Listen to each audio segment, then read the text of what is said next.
আসসালামু আলাইকুম, রবিন কম্পিউটার একাডেমিতে আপনাকে স্বাগতম। আজকে আমরা দেখব কিভাবে একটি ইনস্টাগ্রাম আইডি লগ ইন করতে হয়। তাহলে চলুন আমরা কথা না বাড়িয়ে আমরা আমাদের মূল ভিডিওতে চলে যাই।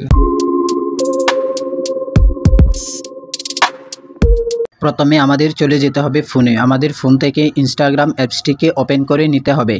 তারপর আমাদের সামনে এমন একটি পেজ ওপেন হবে। এখানে আমরা নিচে দেখতে পাবো ইউজ অ্যানাদার প্রোফাইল এবং ক্রিয়েট নিউ অ্যাকাউন্ট। আমরা ইউজ অ্যানাদার প্রোফাইলের উপর আমরা ক্লিক করে দিব। কিছুক্ষণ সময় নেবার পর আমাদের সামনে এমন একটি পেজ ওপেন হবে। প্রথমেই দেখতে পারবো আমাদের এখানে লেখা আছে user name, email or mobile number. এখানে আমাদের ইউজার নেম অথবা আমাদের জিমেল আইডি, আমরা যে জিমেল আইডি দিয়ে আমাদের অ্যাকাউন্টটা ক্রিয়েট করেছিলাম, অথবা আমাদের ফোন নাম্বার, যে ফোন নাম্বার দিয়ে আমরা আমাদের আইডিটি ক্রিয়েট করেছিলাম। আমি আমার ইউজার নেমটি বসিয়ে দিলাম, আপনারা আপনাদের ইউজার নেম বসিয়ে দিবেন। তারপর আমাদের লেখা আছে পাসওয়ার্ড। এখানে আমাদের ইনস্টাগ্রাম অ্যাকাউন্ট খোলার সময় আমরা যে পাসওয়ার্ডটি দিয়েছিলাম এই পাসওয়ার্ডটি দিয়ে দিতে হবে। আমি আমার আইডির পাসওয়ার্ডটি দিয়ে দিলাম।